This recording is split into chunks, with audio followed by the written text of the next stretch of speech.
거룩하신 아버지, 이렇게 우리에게 그리스도 공로로 오늘도 모여 예배하는 복된 은혜를 주심을 감사드립니다.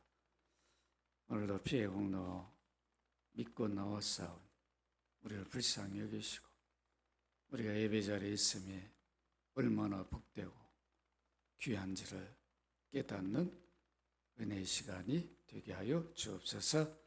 이종을 세우시사오니 불쌍히 여기시고 그리스도 피로 씻어 주셔서 이 시간도 주의 복음이 힘있게 증거되도록 성령님 감화함동하시고 인도하여 주옵소서. 주 예수 그리스도의 이름으로 기도합나이다. 아멘. 모세는 대제국 공주의 아들로 애굽의 공주의 아들로 궁궐에 들어갑니다. 들어가서 성인으로 성장하는 동안 어떤 교육을 받았고 어떤 일을 했는지 성경은 침묵을 하고 있습니다. 그 이유가 뭘까? 그것보다 성인이 된 이후에 삶이 더 중요하니까 그 이후의 삶을 기록해서 증거해 줍니다. 그렇다면 궁중에서 성인이 되기까지 무엇을 배웠을까 궁금하죠? 이게 전혀 없는 게 아니라 사도행전 7장 22절에 보면 이게 한 줄로 요약을 해줍니다. 우리 함께 한번 읽도록 합니다. 시작. 모세가 애굽 사람의 모든 지혜를 배워 그의 말과 하는 일들이 능하더라. 한 줄에 모세가 성인이 되는 궁궐에서 공주의 아들로 어떤 교육을 받았겠는가? 잘 드러나죠? 대단했죠. 그가 궁에서 필요한 장차 이제 왕자로서 지도자로 쓰임 받아야 되니까 어떤 교육을 했을까? 그럼 우리가 한번 생각해 볼 수 있습니다. 왕자로서 어떤 예법, 또 정치법, 경제, 교육, 군사 다방면에 지도자로서 필요한 모든 교육을 잘 배웠어요. 그래서 그의 말과 하는 일들이 등했다. 이렇게 잘 애굽을 통치할 만한 지도자로 잘 성장을 했고 세워졌어요. 그런데 이제 이 정도 했으면 애굽을 위해 살아야 될 거 아니에요? 그렇죠? 그럼 모세가 과연 그런가? 오늘 히브리서 11장 24절에 이렇게 말씀하죠. 믿음으로 모세는 장성하여 바로의 공주의 아들로 칭함받기를 뭐했다? 거절했다. 거부했다. 이렇게 말합니다. 여기 장성했단 말은 어른이 됐단 말이죠. 누가 봐도 이제 대제국인 애굽을 지도할 만, 통치할 만한 그런 정도로 성장되었다는 것을 말해줍니다. 이때 나이가 어느 정도 됐을까? 사도행전 7장 23절에 이렇게 말합니다. 함께 한번 읽어볼까요? 시작. 나이가 40이 되면 그 형제 이스라엘 자손을 돌볼 생각이 났다. 40이 된 거죠. 40. 우리도 40 정도가 되면 상당히 여러 일들을 할 수 있는 그런 모습이 되듯이 당시 모세도 그 정도가 되었어요. 이렇게 40이 되어서 믿음으로 가장 먼저 한 일이 무엇인가? 공주 아들로 칭함을 거절했다. 이렇게 말합니다. 히브리서는 왜 공주 아들로 칭함받 늘 아들로 불려지고 인정받는 것을 거절했는가? 그 이유는 밝혀지지 않고 있는데 이게 바로 믿음이었다. 모세의 믿음이었다. 믿음이 아니고는 이런 일을 할 수 없다. 그걸 분명히 말해줍니다. 공주의 아들. 여러분 한번 생각해 보세요. 우리나라의 대통령 아들. 뭐 대단한 자리죠? 여기 조그만 나라도 그러는데 지금 이집트 지금이야 뭐 그렇게 크게 인정 못 받지만 과거에는 대제국이었죠. 어마어마한 문명도 발달하고 지금도 뭐 아마 애국을 뭐 가보신 분도 있겠지만 저는 못 가봐서 뭐 그림으로만 봤죠. 대단하지 않습니까? 그런 대제국의 공주의 아들로 사는 것을 거절했다. 포기했다는 거죠. 왕자로 사는 것보다 뭔가 다른 게 있었다는 거. 그로 하여금 왜 왕자의 자리까지 포기할 만한 그 무엇이 있었겠는가? 우리가 궁금하죠. 왜 이런 결단까지 하게 된 동기나 목적이 무엇이었을까? 궁중에서 그런 교육을 받았을까요? 전혀 받지 않았어요. 그런데 그 밑바탕에 모세의 가슴 속에 있는 게 있어. 그것이 무엇일까요? 요게벳 어머니로부터 받은 믿음 교육이었어요. 비록 짧았지만 젖을 떼고 어느 정도 성장할 때까지 또 이미 모세를 임신했을 때 뱃속 때 어머니는 기도하면서 믿음으로 이 뱃속에 영혼이 듣잖아요. 여러분 이 뱃속에 태아가 영혼이 있으니까 다 들어요. 아시겠죠? 그래서 엄마가 어떤 일을 하는지를 다 듣는다. 엄마가 뭘 두려워하면 나중에 태어나가지고 엄마가 두려워한 거를 똑같이 두려워해. 싫어하는 거 똑같이 싫어해. 엄마가 좋아하는 거 같이 해. 이거 내 말인가요? 그래요, 안 그래요? 그러니까 얼마나 믿음으로 모세를 심어놨으면 모세가 그 믿음을 잊어버리지 않는 거예요.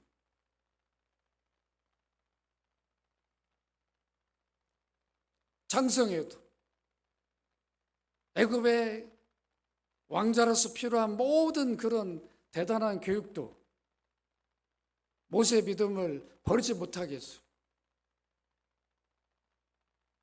여러분 잘 기억하시기 바랍니다. 우리 자녀들이 무엇을 심어줘야 되는 거예요? 우리 세상 것을 너무 많이 심어주죠. 믿음 바탕 위에 심어주면 괜찮은데 그걸 버리지 않을 텐데 믿음도 심어지기 전에 세상 것이 다 심어져 버리니까 믿음으로 이기지를 못해. 이길 수가 없는 거예요. 믿음이 없는데. 모세는 달랐어요. 여러분 이거 너무 쉽게 지나칠 게 아니에요. 왕자로 사는 거 쉽게 포기할 수 있습니까? 여러분 생각해. 여러분이라 한다면 믿음 때문에 포기할 수 있겠냐고. 아니 모세니까 그러죠. 그렇게 생각하지 마시오. 믿음이 뭔가를 알면 거기 빠지지 않는 거죠. 이게 모세였어요. 궁에서 40년 동안 많은 교육을 배웠지만 어머니로부터 물려받은 믿음과 교육을, 그 믿음을 더 중요하게 여기고 붙들고 살았어요. 어머니로부터 언약에 대해서 얼마나 많이 들었겠어요. 아브라함, 우리 조상의 아브라함, 이삭, 야곱, 요셉. 우리가 비록 애굽에 살지만 우리 여기 이 땅이 영원히 살 땅이 아니라 하나님 우리를 어떻게 다시 약속의 땅으로 인도할지 그걸 기대하고 믿고 살라. 이제 애굽을 떠날 때가 가까이 오고 있다. 너를 하나님이 어떻게 세워서 사용할지, 너를 살리시니까 하나님이시다. 너는 이 땅에 존재할 수 없는 자다. 특별히 하나님이 너에 대한 어떤 섭리를 하고 있다. 이런 것들을 가르쳤다. 가슴에 못이 박힌 거죠. 모세 가슴에. 히브리서 11장 24절만 보면 바로의 공주의 아들로 칭함받는 것을 거절한 이유를 잘 알 수가 없는데, 출애굽기 2장 11절을 여러분 한번 같이 읽도록 하시겠습니다. 시작. 모세가 장성한 후에 한 번은 자기 형제에게 나가서 그들이 고되게 노동하는 것을 보더니 어떤 애굽 사람이 한 히브리 사람 곧 자기 형제를 치는 것을 본지라. 이거를 사도행전 7장 23절 24절에서 이렇게 말합니다. 같이 한번 읽도록 합니다. 시작.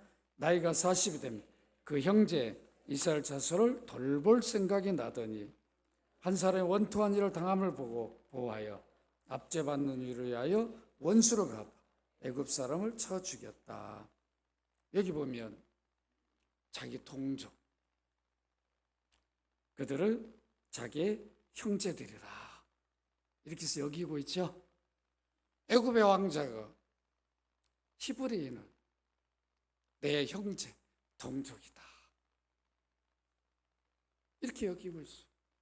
이게 믿음인 거죠. 그러니까 자기는 애굽을 위해 살 사람이 아니라는 것을, 나는 어디다 두어도 하나님 나를 부르신 그 목적을 위해 살아야 된다는 것을, 어머님으로부터 받은 믿음 교육을 결코 잊지 않고 있었어요.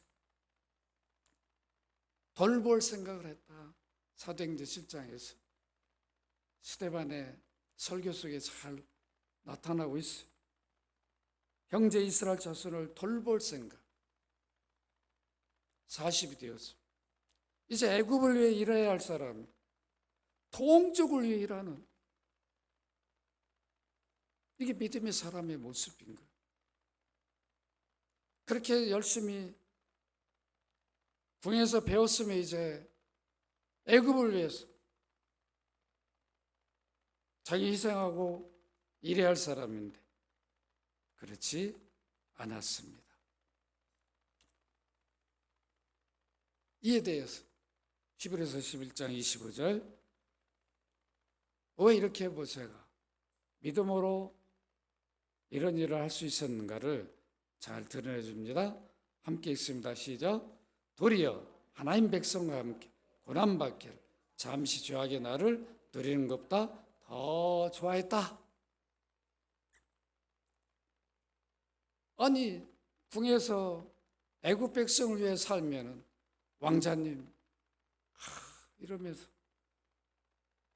이제 시간이 지나면 왕도 될 수 있는, 그게 더 좋은 거 아니에요? 그걸 거절하고 포기하고, 모세의 눈에는 자기 동족 이스라엘, 하나님께서 이스라엘 이 백성 가운데 목적하신 바, 그 뜻을 이루는 그걸 눈으로 보고 그 목적에 자기 삶을 맞추고 있어요. 40년 애굽의 삶은 누가 봐도 얼마나 부러웠겠어요. 이야, 이미 나일강에서 죽었어야 되는데 그것도 히브리인이 어떻게 공주의 아들이 돼가지고 어떻게 참 우리는 말로 하면 참 팔자도 좋지, 그죠? 팔자가 폈어요. 저럴 수가 있나? 복도 많다. 그러지 않겠어요?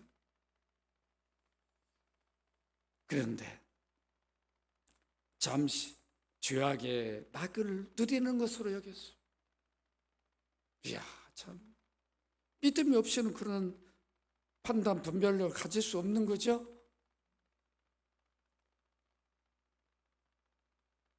세상에서 아무리 좋은 걸 제공하고 좋은 자리를 줬다, 거기는 하나님이 없는 삶이다. 하나님 뜻에서 이런 궁이 아니다라고. 내가 여기서 계속 있는 것은 죄악을 누리는 것밖에 없다. 나를 부르신, 살려준 목적은 이런 삶이 아니라는 것을 모세는 깨달았어요. 모세가 있는 바로의 궁중은 세상 사람들은 너무도 부러워한 장소지만 모세는 믿음의 눈으로 바라봤을 때 거기는 하나님 섬길 수 없는 곳이었어요. 아브라함과 이삭과 야곱이 섬기고 제사했던 방식으로 하나님을 섬길 수 없는 곳이, 마음껏 부를 수도 없는 곳이, 기도할 수도 없는 곳이었어요. 잘 먹고 잘 입고 호화로운 삶은 사는 곳이었지만 하나님 섬길 수 없는 장소가 궁이었습니다. 바로는 태양신 나의 아들로 여겨졌어요. 애굽의 신적 존재였어요. 그래야 백성들로부터 경배를 받고 섬김을 받았습니다. 그렇다면 당연히 왕자도 그렇게 받았겠죠? 이런 섬김을 받는 것이 죄악을 누리는 것으로 여겼어요. 이게 바로 모세의 믿음이죠. 어머니가 가르쳐줬던 믿음이에요.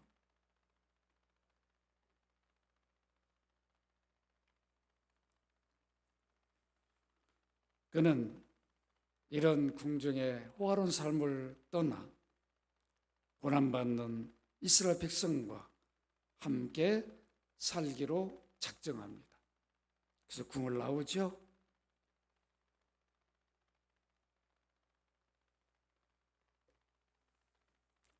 오히려 이것을 더 좋아했다, 이렇게 말합니다. 믿음으로 사는 것이 더 고난이요 위기일 수 있지만 그것이 믿음의 사람 모세에게는 더 좋았다. 여러분, 이런 믿음을 가지시기를 바랍니다.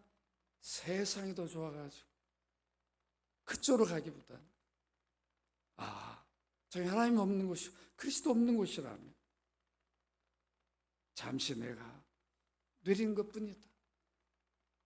내가 영원히 있어야 할 자리는 아니다. 이게 믿음의 눈으로 볼 수 있어야 되죠. 그래 빠져나올 수 있게 됩니다.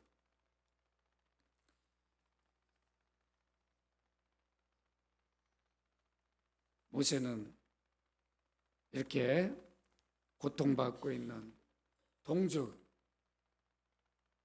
그들의 모습을 보게 됩니다. 어떤 모습을 봤습니까? 여러분, 오늘 출애굽기 2장 11절 12절을 다시 한번 이렇게 보시면 자기 형제들에게 나갔는데 그들이 고되게 노동한 것을 보았어요. 애굽의 왕이 이스라엘 백성들을 노예처럼 취급했어. 그러니까 편하게 살던 이스라엘 백성들이 요셉이 국무총리 있을 때는 마음껏 누리며 살던 그들이 갑자기 이제 요셉이 죽고 그 이후에 요셉도 모르는 왕이 세워지면서 노예로 노예 같아. 그 얼마나 고통스럽고 하루의 삶이 사는 게 아니겠죠? 이런 것을 궁에서 소리로만 들었어요. 근데 직접 자기 눈으로 동족들이 정말 어떤 고통 속에 살고 있는가, 그걸 보고자 그들을 돌보기 위해서 나왔어요. 그랬는데 애굽 사람이 자기의 동족을 그렇게 노예처럼 일하고 있는데 치는 걸 보았어요. 이걸 볼 때 모세의 가슴에서 동족에게가 갑자기 치솟았어요. 그래서 어떻게 합니까? 그걸 이기지 못해가지고 죽여버렸죠. 죽이면 이제 탈로가 나면 안 되잖아요. 그래, 그걸 감추기 위해서 어떻게 합니까? 모래 속에 묻어버렸다. 사람들이 안 본 줄 알았어요. 살인을 했어요. 궁에서 나오자마자 살인범이 되어버렸어요. 동족을 얼마나 사랑하면 그 돌보자고 하는 그 마음이 앞섰으면 앞뒤도 가리지 않고 일을 했습니다. 모세는 애굽 사람을 죽인 다음 날 다시 동족들이 고통당하는 현장에 나갑니다. 여러분, 이때는 무엇을 보게 되죠? 출애굽기 2장 13절 같이 한번 읽도록 합니다. 시작. 이튿날 다시 나가니 두 히브리 사람이 서로 싸우는지라 그 잘못한 사람에게 이르되 네가 어찌하여 동포를 치느냐. 너무도 안타까운 거죠. 자기는 왕자임에도, 애굽의 왕자임에도 히브리 동포를 돌보고자 나가서 살인까지 했는데, 같은 동족끼리 힘들고 어려울 때 위로하고 돌봐주지 못하고 다투고 싸우는 것을 봤어요. 그 잘못한 사람 누구인가를 확인하고 네가 어찌하여 동포를, 이 고통 속에 있는 동포를 이해하지 못하고 이렇게 이런 일을 하느냐, 이 말을 했는데, 여러분, 이 말을 한 이유가 뭐 때문이었는지 사도행전 7장 25절에서 증거해 줍니다. 같이 한번 읽도록 합니다. 시작. 그는 그의 형제들이 하나님께서 자기의 손을 통하여 구원해 주시는 것을 깨달으라고 생각했어. 그들이 깨닫지 못하더라. 그러죠. 야, 저 모세가 본래 우리 동족이었는데, 왕자가 됐는데, 저놈이 말이야, 애굽을 위해서 사는 놈이 됐는데, 막 이랬을 거 아니에요? 또 어느 날 갑자기 나와가지고, 우리 동족들을 돌보는 그런 일을 한단 말이에요? 그러면 큰 우군을 얻은 거 아니에요? 야, 이제 애굽의 왕자가 우리를 돌보니까 우리 이 어떤 고통 속에서 건져낼 것이다 하는 어떤 그런 기대를 할 줄 알았는데, 그런 걸 보라고 그 일을 했는데 역효과가 나는 거예요. 여러분, 참 선한 일도 어렵죠, 그죠?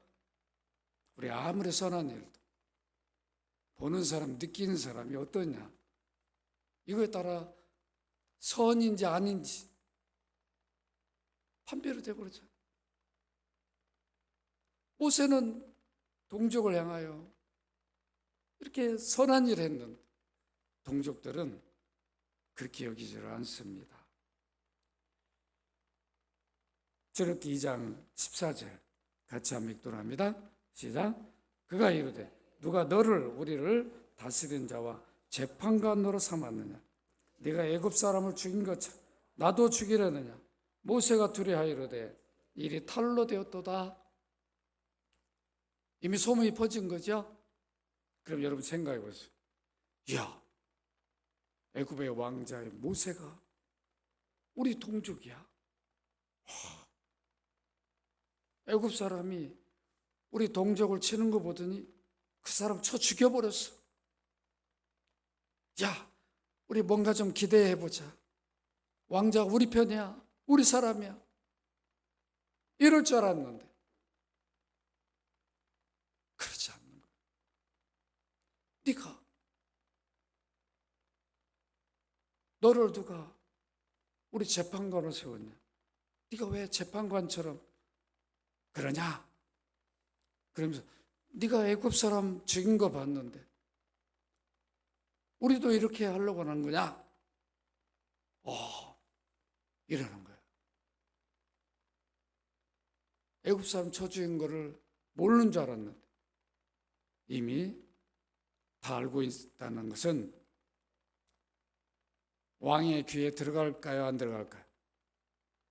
들어가게 되는 거죠. 이거 이제 탄로 나겠구나.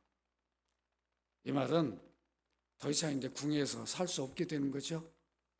그것도 애굽 사람을 죽였어. 애굽을 위해 일하라고 그 많은 교육을 시켜주고 왕자 자리까지 줬는데 애굽 사람을 죽여버렸어. 이게 보통 일이 아니었어요. 그럼에도 동족으로부터 우리 동족을 위해 이런 일을 하다니 고맙다고 감사할 줄 알았는데 오히려 탄로날까 봐 염려할 수밖에 없게 됐는데 모세가 염려한 대로 어떤 일이 일어납니까? 출애굽기 2장 15절 같이 한번 읽도록 합니다. 시작. 바로가 이 일을 듣고 모세를 죽이고자 하여 찾는지라 모세가 바로의 낯을 피하여 미디안 땅에 머물려 하루 우물 곁에 앉았더라. 결국 모세는 이 일을 계기로 애굽을 궁만 떠난 게 아니라 궁에서 떠난 애굽이 이제 완전히 궁에서 떠난 모세가 애굽을 떠나게 됩니다. 하나님 섭리였죠. 미디안 땅으로 갑니다. 애굽에서 가나안 땅으로 가는 곳에 있죠. 이때부터 모세는 궁중 생활을 40년 마감하고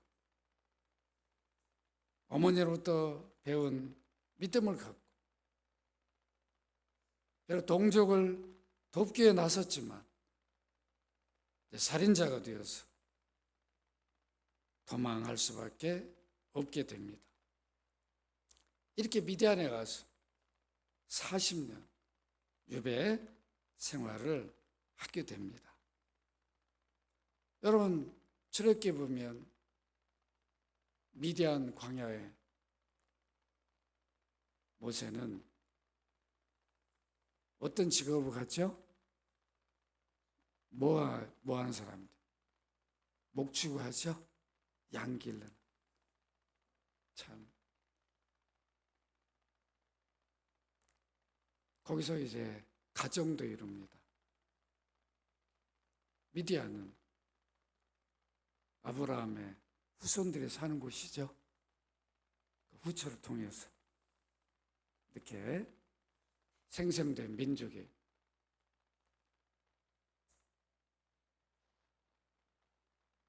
미디안에 가서 40년 동안 여러분 생각해 보세요. 40년은 궁에서 왕자로 대접받으면서 화로운 삶을 살았는데 미디안 가서는 이제는 양치는 자. 그 광야에 먼지 풀풀 나.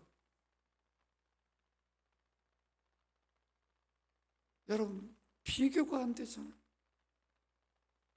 완전히 그냥 내려가도 어느 정도의 중간이 아니라 완전 바닥으로 내려간 거죠. 바닥 생활. 그것도 40년을 하게 됩니다. 그런데 하나님은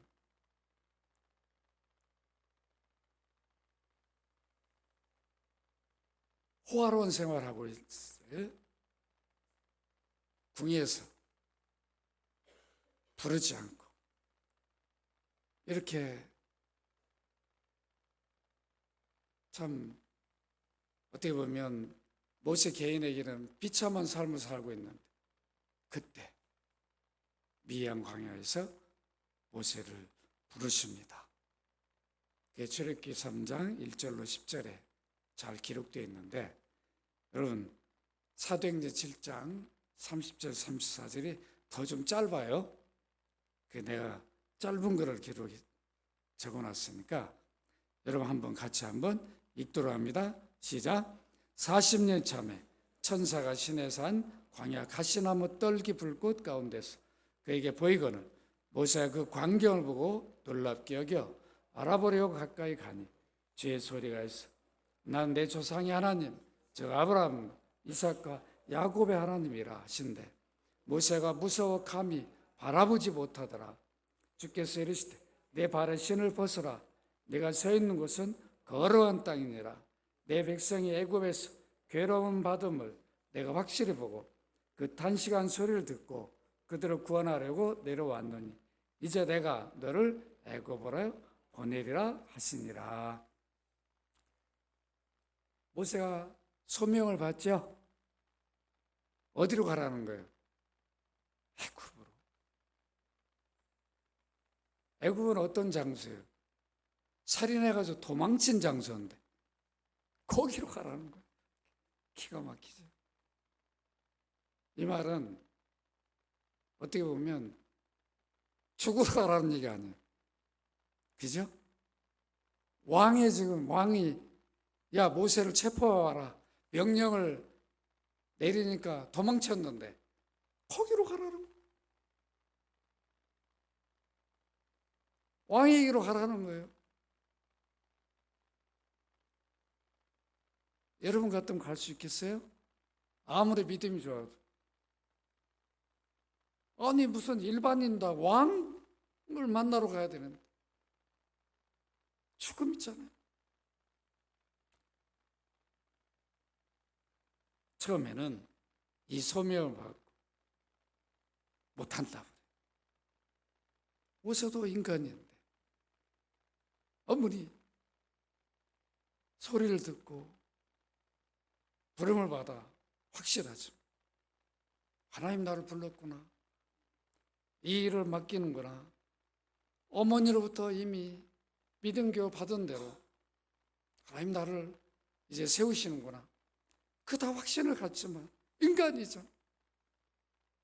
모세도 인간이라고.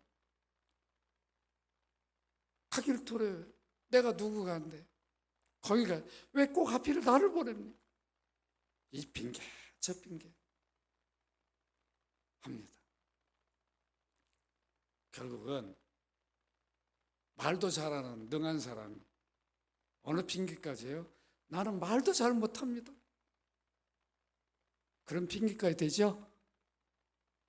그래서 어떻게 해요? 아론을 붙여주죠. 너 형 아론이 말 잘하지 않냐? 그러니까 걱정하지 마, 두려워하지 마, 가라. 결국은 순종하고 믿음으로 왕 앞으로 갑니다. 출애굽기 3장 10절 같이 한번 읽도록 합니다. 시작. 이제 내가 너를 바로에게 보내요. 너에게 내 백성 이스라엘 자손을 애굽에서 인도하여 내게 하리라. 함께 해주시겠다는 거죠. 내가 너와 함께 할 테니까. 네가 하는 게 아니라 내가 이끌어내게 할 테니까. 또 믿음으로만 가라. 여기에 믿음이란 말은 없지만 히브리서는 이것을 모세는 믿음으로 했다는 거예요. 믿음으로 갔다는 거예요. 믿음으로 바라보고 그 일을 했다는 거죠. 이게 모세의 믿음이었음을 분명히 말합니다. 이제 바로 앞에 서서 하나님 뜻을 담대히 전해요. 출애굽기 5장 1절 함께 읽습니다. 시작. 그 후에 모세와 아론이 바로에게 가서 이르되 이스라엘 하나님 여호와께서 이렇게 말씀하시기를 내 백성을 보내라. 그러면 그들이 광야에서 내 앞에 절기를 지킬 것이나 하셨나이다. 그런데 재미있는 현상이 생겼어요.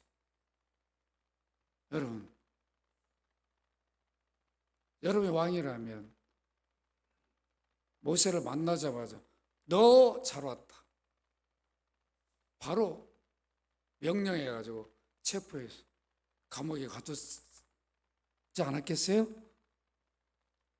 근데 하나님이 바로에게 그렇게 하지 못하게 한 거죠. 그러니까 바로가 모세가 와가지고 하나님 뜻을 전달하는 것을 듣는데 과연 어떻게 합니까? 바로가 뭐라고 말합니까? 출애굽기 5장 2절 함께 읽습니다. 시작. 바로가 이르되 여호와가 누구이기에 내가 그의 목소리를 듣고 이스라엘을 보내겠느냐? 나는 여호와를 알지 못하니 이스라엘을 보내지 아니하리라. 안 보내버리죠. 그러면 그 다음이 어떻게 될까요? 너 뭐 여호와? 난 몰라. 너 이놈 살인자지. 너 잘 만났어. 바로 체포해 죽여야 되죠. 하나님이 보내서 갔으면 바로가 그냥 손을 번쩍 들고 그래 빨리 데리고 나가라 그럴 줄 알았는데 거절할 때 이거 죽었구나 이 생각 안 들겠어요? 여러분 안 듭니까? 저는 들었을 거예요. 야 이거 죽겠구나.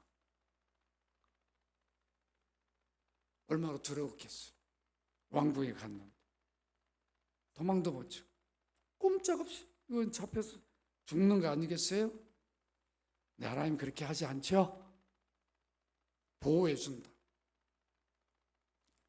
그래서 결국은 어떻게 합니까?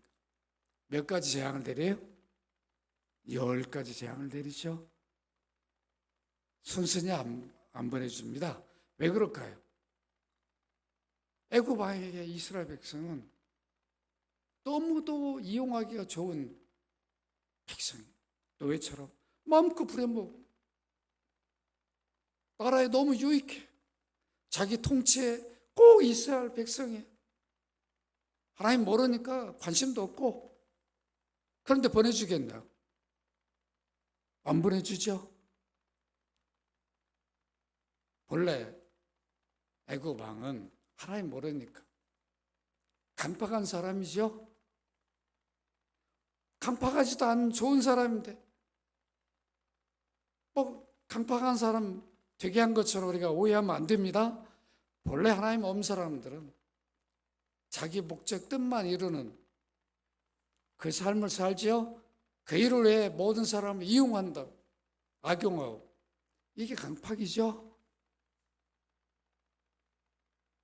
바로도 똑같은 사람이죠. 강포하고 강팍한 하나님 그대로 그가 그거를 드러내게 놔둔 거예요. 하나님이 어떤 분인지를 모른다 그러니까 바로에게 가르쳐 주는 거죠. 모세를 통해서 믿지 않으니까 열 재앙을 통해서 여호와 하나님 어떤 분인가를 생생하게 알게 해줘요. 그래도 마지막 재앙이 바로가 손을 댈 수밖에 없는 거예요. 그게 뭡니까? 장자를 쳐버리죠. 가장 바로에게 중요한 그것이 그냥 무너져 버리는. 그 힘을 잃어버리는 거죠. 이제 장자를 쳤단 말은 그 다음은 누구예요? 왕 자신의 목이라. 그러니까 손을 번쩍 들고 내보내 줍니다.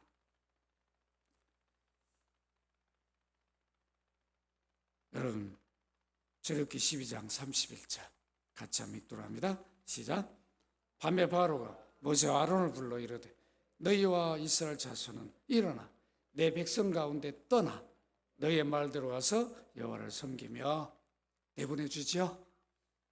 손을 번쩍 들어. 모세가 와서 여호와가 이러이러하라 했으니까 우리 이스라엘 백성을 좀 보내주세요. 나는 여호와가 누군지 몰라. 그런 소리 하지 마. 그랬는데 재앙을 통해서 여호와 하나님 누군 줄 알아. 이야, 자기는 태양신을 섬겼던 사람이에요. 태양신 나의 아들로 섬김 받는데 이거 비교가 안 되는 뿐이라는 것을 깨닫게 됩니다. 이렇게 모세는 하나님 주신 소명대로 이스라엘 백성들을 하나님의 은혜 속에서 데리고 나옵니다. 가나안 땅하여 출발하여 나오죠. 출애굽의 대장정이 시작이 되는데 이게 고난이었어요. 여러분 출애굽기 12장 37절을 보면 이스라엘 자손이 라암세스를 떠나서 숙고에 이를 때에 유아요에 보행하는 장정이 얼마라고요? 60만. 그럼 여자, 아이들 하면 최하로 200만, 300만 이상이 되는 거죠. 여러분 한번 생각해요. 우리 여기 과천은 제가 7, 8만, 8, 9만밖에 안 되는 것 같아요. 이 8, 9만 되는 도시 하나 시장이 움직이려도 어렵죠. 경찰서장도 힘들 거라. 요 조그만. 그런데 100만, 200만 된 도시를 움직이려면 도지사, 시장 힘들겠죠. 그 안에 여러 질서를 잡기에 다 있어요. 그럼에도 통치하기 어려운데 모세는 이 식구들을 데리고 나왔어요. 먹을 거 입을 거 마음대로 할 수 있는 데가 아니죠. 애굽에서 가나안까지는 대략 한 750km 좀 거리라고 그러니까 장정이 그냥 쉬지 않고 걸어가면 한 열흘이면 갈 수 있는 거리죠. 근데 이 길을 원망불평하면서 이스라엘 백성들이 가다가 몇 년 걸렸어요? 40년을 걸렸다. 여러분 이거 모세니까 견딘 거죠. 하나님 모세를 이미 미디안 광야에서 40년 동안 잘 훈련을 시켜놨어요. 믿음의 사람이니까 감당하지.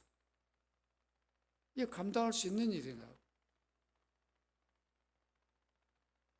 하나님이 낮에는 구름 기둥으로 밤에는 불 기둥으로 인도해 줘도 여러분 홍해도 그런다. 메추라에 만나 먹여주시고 반석에 물을 내게 주시고 다 이런 일들이 있어도 여전히 어떤 어려움만 생기면 원만 불평하고 왜 애굽에 장지가 없어요? 여기까지 끌고 와 죽이냐?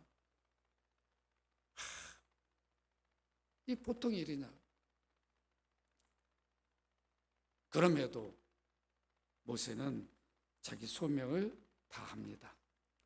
이 모세의 믿음의 삶을 히브리서 11장 26절에 한 절로 잘 요약해 줍니다. 여러분 함께 읽도록 합니다. 시작. 그리스도를 위하여 받는 수모를 애굽의 모든 보화보다 더 큰 재물로 여겼으니 이는 상 주심을 바라봄이라. 아니, 모세가 그리스도를 봤어요? 얼마나 긴 간격이 있는데, 히브리서는 이미 모세는 그리스도를 봤다는 거예요. 여러분, 마태복음 누가복음 보면 변화산에 예수님 변형된 모습을 보이죠? 그때 누가 와요? 누가 와요? 모세와 엘리야가 오죠. 베드로, 야고보, 요한이 그걸 봤어요? 어이, 우리와 함께하는 저 예수님이 저렇게 영광스러운 모습으로 바뀌었어. 어이, 막 모세와 엘리야가 막 와 섬기고 그런 거 보니까 너무 멋진 거예요. 그러니까 베드로가 뭐라 그래요? 주님, 여기에 내가 천막을 짓겠습니다. 주님을 위해, 모세를 위해서, 엘리야를 위해서 우리 여기서 같이 살지요. 그리스도가 본래 그런 영광스러운 하나님이신데 인류 구원을 위해서 사람의 몸이 되어 오신 거잖아요. 사람의 몸으로 오신 그 모습을 볼 때는 하나님을 안 보이는 거죠. 이미 모세는 그 그리스도를 본 거예요.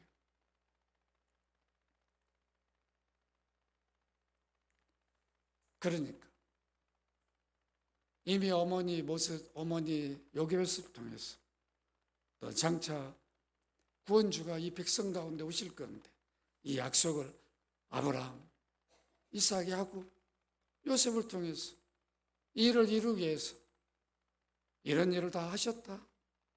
너 장차 이 일에 부름을 받고 쓰임받게 될 것이다. 그래서 그는 구원주 오심을 철저하게 준비해. 어떤 수모도 애굽의 모든 보화보다 더 큰 재물로 여겼다. 이게 믿음의 눈으로 본 거죠. 여러분들 이 믿음의 눈을 가지시기를 바랍니다. 애굽의 보화가 큰 게 아니라 구원을 주신 인류 구원주로 오실 그 주님이 모세에게는 보화였어요. 그걸 바라보고 자기 인생 120년을 다 섬기고 헌신한 거죠. 그 일을 위해서 어떤 형편에 있든 궁의 왕자로 있든 미디안에 있든 그리고 가나안 땅에 가는 40년 그게 어떻든 인류 구원자로 오신 그분을 위해서라면 나는 어떤 일도 하겠다. 이게 모세의 믿음이었어요. 이걸 히브리서 11장 26절에 분명히 밝혀줍니다. 이는 상 주심을 바라왔다. 인류에게 구원자 오신 것처럼 큰 상이 어디 있어요? 우리가 받은 구원처럼 큰 상이 어디 있냐고요. 여러분 이거를 가장 큰 상으로 여기시기를 바랍니다. 내가 받은 구원을 하나님 자녀가 된 영생을 얻은 성령을 선물로 받은 이것처럼 큰 보화가 어디 있냐. 그리스도를 통해 받았잖아요. 그래서 그리스도가 우리의 보화가 돼야 되는 거죠. 그리스도가 이렇게 모든 것을 모세가 버릴 수 있었던 것은 그리스도였어요. 그래서 우리가 출애굽기를 보면 1장부터 마지막까지가 뭘 준비하는 거라는 걸 보여주는 거예요. 그리스도였다는 거. 여러분 이것을 잊지 말아야 됩니다. 여러분 마태복음 13장 44절 같이 한번 읽도록 합니다. 시작. 천국은 마치 밭에 감추인 보화 같으니 사람이 이를 발견한 후 숨겨두고 기뻐하며 돌아가서 자기의 소유를 다 팔아 그 밭을 샀느니라. 천국이 어떤 곳인가? 하나님 나라. 자기의 모든 보화를 다 팔아서도 사야 할 것이다. 다 팔아서 샀는데 남은 게 뭐예요? 천국이 남은 거죠. 그러니까 자기의 모든 것을 팔아서 산 천국이라면 천국처럼 애지중지하고 소중한 게 더 있겠어요, 없겠어요? 없는 거죠. 그리스도가 이와 같아야 한다는 거죠. 우리가 그리스도를 믿음으로 천국이 내 것이 되잖아요. 모세에게는 그리스도가 자기 모든 인생 120년을 다 들여서 산 분이에요. 마지막 남은 거예요. 어느 것과도 비교할 수 없어요. 자기가 끝까지 간직해야 할 것이 바로 그리스도였어요. 천국이었어요. 여러분, 이 믿음을 가지시길 바랍니다. 이 믿음을 가져야 모세처럼 믿음의 삶을 살 수 있는 거죠.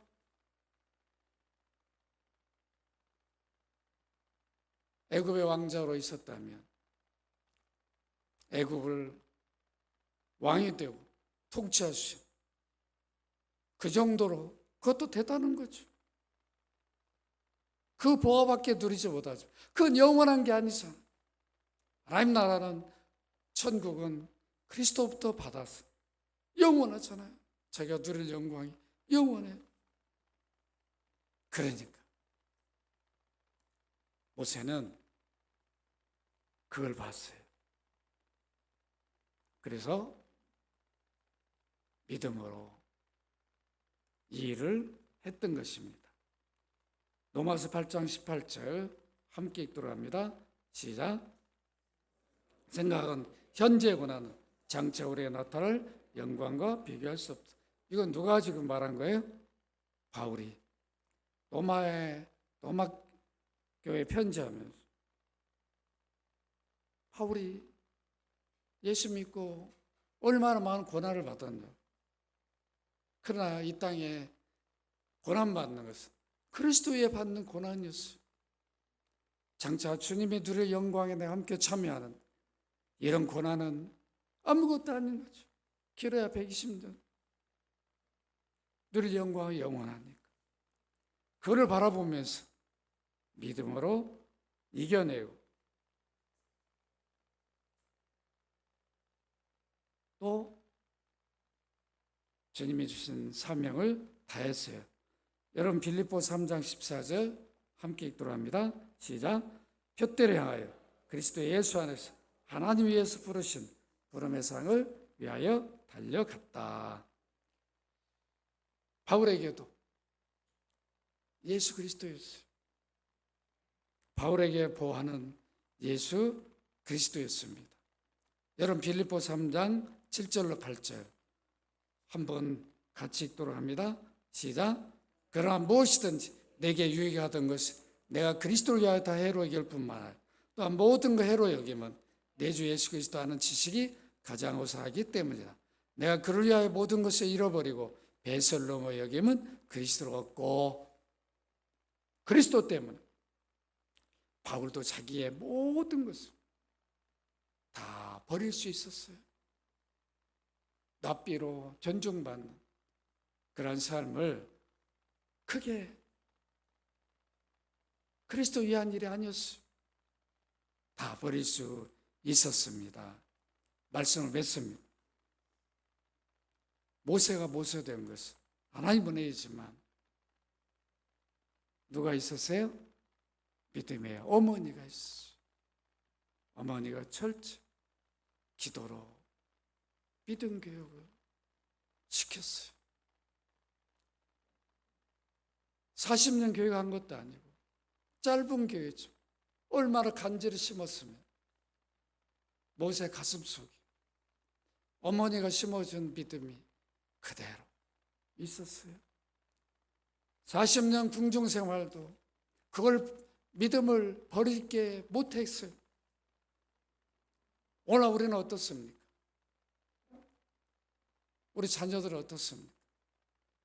세상 교육에 다 믿어 내놓았죠? 거기에 빠져가지고 오늘이 주일인지도 몰라. 왜 예배하는지도 몰라. 그리스도 공로가 얼마나 그 십자가를 통해 나를 구원했는지도 모르고 오히려 믿음을 떠나서 세상을 향해가는 이런 삶이 되고 있지 않는가. 우리가 반성해야 되지 않겠어요? 모세가 저절로 모세된 게 아니에요. 그만큼 철저하게 믿음의 어머니가 준비시켰어요.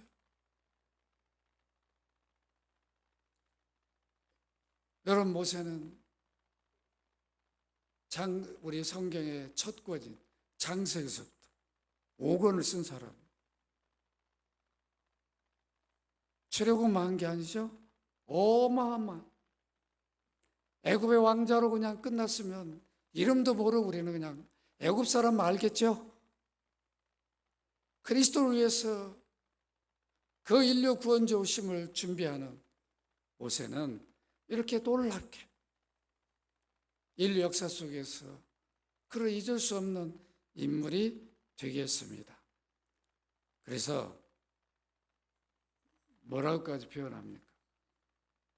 모세는 내게 대하여 기록했다. 요한복음에 그렇게까지 말씀을 하는 것을 여러분 확인할 수가 있어요. 이제 말씀을 마치면서 제가 한 가지만 더 말씀드리고 끝내도록 하겠습니다.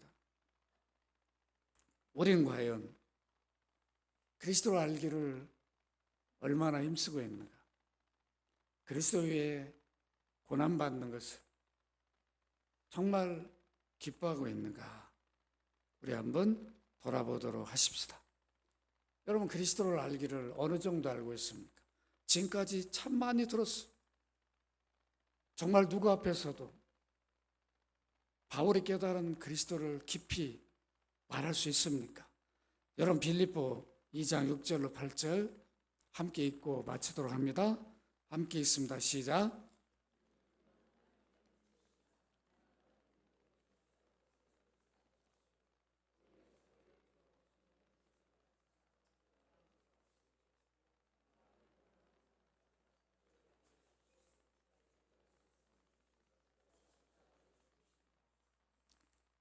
바울이 알고 있는 그리스도 지식이죠. 본래 하나님이시.